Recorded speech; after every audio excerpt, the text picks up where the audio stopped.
ब्रह्मचर्य। ब्रह्मचर्य शब्द का सच्चा अर्थ है ब्रह्म में विचरण करना। ब्रह्मणि विचरणम ब्रह्मचर्यम। मनुष्य जब बाहरी भाव से कुछ काम करता है अथवा काम की भावना ही लेता है, उस समय वह जिस वस्तु से अपने को संबंधित करता है, काम करता है या काम की भावना लेता है, उसे वह जड़ खंड वस्तु के रूप में देखता है। और इस प्रकार खंड वस्तु की ही हमेशा साधना करने से मन खंड वस्तु में इतना लिप्त हो जाता है कि उसकी चैतन्य सत्ता भी जड़ता में बदल जाती है। ब्रह्मचर्य साधना का अर्थ है जिन वस्तुओं को लेकर काम करते हैं या काम की भावना लेते हैं, उन्हें जड़ वस्तु के रूप में न देखकर ब्रह्म के ही विकास के रूप में देखना। इससे मन एक विषय से दूसरे विषय में जाने पर भी सब चीजों में ब्रह्म भावना रहने से ब्रह्म को छोड़कर और कहीं नहीं जाता। इस प्रकार प्रेय साधना श्रेय साधना में बदल जाती है, काम प्रेम में बदल जाता है। बहुत लोग सूत्र धारण को ही ब्रह्मचर्य समझते हैं। उन्हें याद रखना चाहिए कि ब्रह्म और चर्य इन दोनों शब्दों में से किसी का भी सूत्र शब्द से कोई संबंध नहीं है, न अर्थ का न भाव का। इसके अतिरिक्त शरीर विज्ञान के हिसाब से भी यह महत्वहीन है। शरीर की किसी ग्रंथि में कोई रोग न हो या दवा के व्यवहार से या ऐसे ही किसी विशेष प्रक्रिया से अथवा दूसरे किसी कारण से यदि शरीर विकलांग न हो जाए, तब तक ऐसा ब्रह्मचर्य पालन करना संभव नहीं है। यह बात एकदम ठीक है कि ब्रह्मचर्य का यदि स्वाभाविक अर्थ लिया जाए, अर्थात सब चीजों में ब्रह्म दर्शन करना, तो मनुष्य के जीवन में संयम बहुत जरूरी हो जाता है। पर संयम का अर्थ स्वाभाविक धर्म के विरुद्ध चलना नहीं है। संयम का अर्थ है स्वाभाविक धर्म का ठीक ठीक पालन करना। किसी खास उपाय से शुक्र क्षय को एकदम रोक देना अथवा उपवास करके शुक्र की अधिकता को रोक देना, इसी को साधारण तौर पर लौकिक ब्रह्मचर्य कहा जाता है। जिसका विवाह नहीं हुआ है, ऐसे लोगों के लिए तो इस प्रकार के लौकिक ब्रह्मचर्य का, जो सचमुच में ब्रह्मचर्य नहीं है, कुछ महत्व है। क्योंकि जागृत, स्वप्न या सुषुप्ति की अवस्था में जिस काम वृत्ति के उठने से शुक्र क्षय होता है, इससे उस काम वृत्ति के उठने की कोई संभावना नहीं रह जाती। क्योंकि शुक्र के वृद्धि न होने की कोई प्रेरणा शरीर की ओर नहीं होती। परंतु गंभीरता से सोचने के बाद इस लौकिक ब्रह्मचर्य का मूल्य कितना है? शुक्र की अधिकता न होना या अधिक शुक्र का क्षय न होना, दोनों ही क्या एक चीज नहीं है? इतना ही कहा जा सकता है कि पहली बात अविवाहितों के लिए और दूसरी बात विवाहितों के लिए अच्छी है। जो लोग तरह तरह के उपायों द्वारा जबरदस्ती शुक्र क्षय बंद करना चाहते हैं, उनके शरीर और मन पर बुरा प्रभाव देखा जाता है। शरीर एकदम रूखा और कठोर हो जाता है, उसमें चमक नहीं रहती और जबरदस्ती काम रिपु को रोकने की कोशिश के कारण और बाकी रिपु, खासकर क्रोध रिपु, बहुत उग्र हो उठता है। पुराने जमाने में ब्रह्मचर्य शब्द का स्वाभाविक अर्थ ही लिया जाता था, किंतु बाद में समाज में जब विप्रों की प्रधानता हो गई थी, उस समय समाज के जो बुद्धिजीवी लोग पूरे शोषक हो गए थे, उन लोगों ने सोच कर देखा कि यदि धर्म साधना जन साधारण या गृहस्थ के हाथ छोड़ दी जाए, तब इतने दिनों का संजोया हुआ शोषण करने का हथियार किसी भी समय नष्ट हो जाएगा।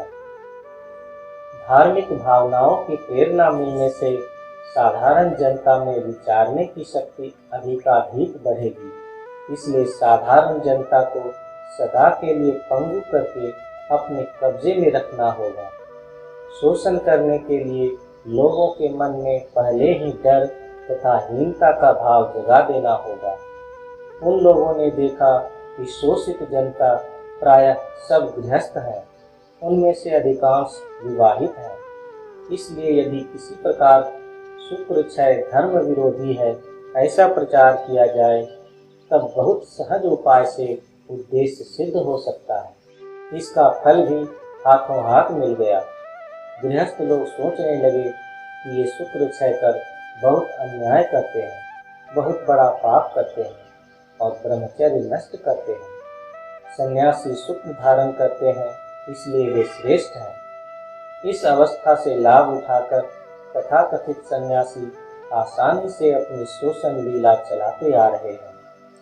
ये सन्यासी सचमुच में नैष्ठिक ब्रह्मचारी जो शुक्र क्षय एकदम नहीं करते हैं या नहीं, तर्क के द्वारा इसका निर्णय नहीं किया जा सकता।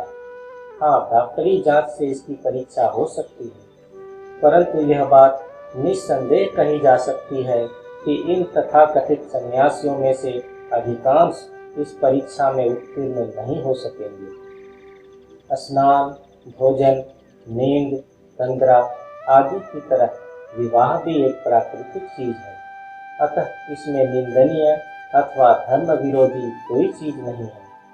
किसी महापुरुष या उच्च साधक के लिए जब स्नान, भोजन आदि मना नहीं है, तब कोई कारण नहीं कि विवाह उनके लिए निषिद्ध हो। परंतु हाँ, इसमें संदेह नहीं कि आहार, निद्रा तथा जीवन के हर काम में संयम का होना बहुत जरूरी है। संयम नहीं रहने के कारण ही हम रोगों के शिकार होते हैं। भोजन करना अच्छा है, किंतु इसमें संयम न रहने से ही मंदाग्नि होती है। स्नान करना अच्छा है, किंतु इसमें संयम नहीं रहने से अर्थात अधिक देर तक स्नान करने से सर्दी होगी ही।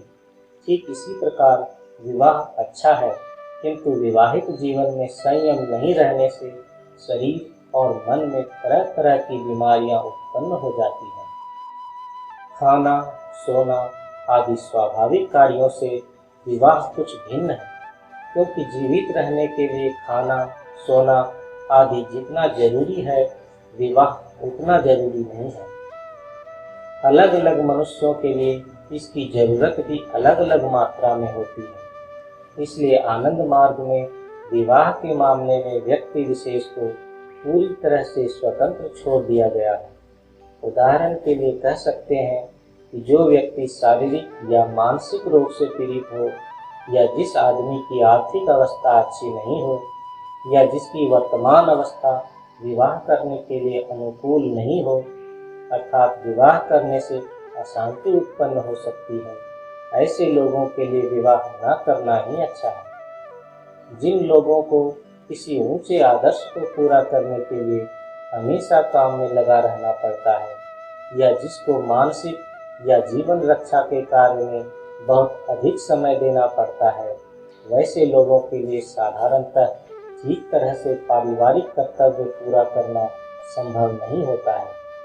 जो रोगी है या जिसकी हालत विवाह करने लायक नहीं है, उनके लिए विवाह करना यद्यपि उचित नहीं है, पर विवाह न करने के कारण उनका छिपे रूप से पाप में लिप्त होने की संभावना रह जाती है।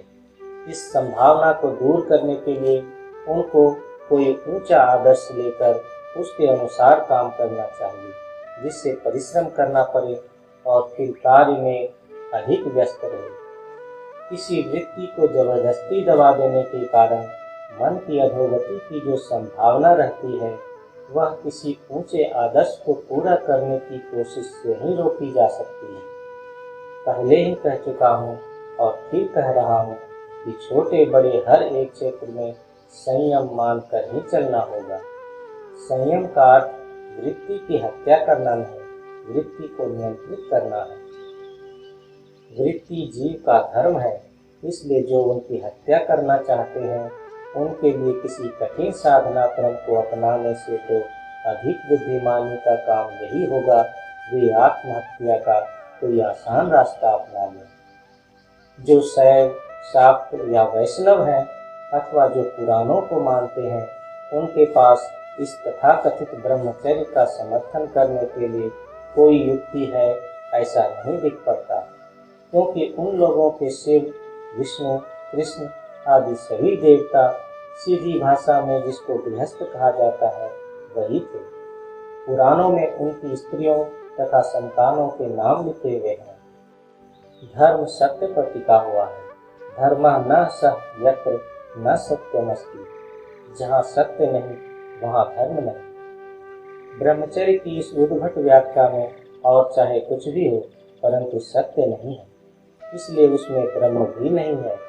जो सहज सत्य है उसको मानकर ही मनुष्य को परम श्रेय की ओर आगे बढ़ना होगा।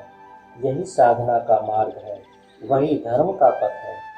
वास्तव जीवन में जो सहज और सरल सत्य है उसको अस्वीकार करने से मुफ्तखोर धर्म व्यवसायियों को संभव है कुछ सुविधा हो, परंतु उसके धर्म की मर्यादा नहीं बच सकती। यह सत्य का पथ नहीं, ढोंग का पथ है। श्री श्री आनंद मूर्ति जीवन वेद।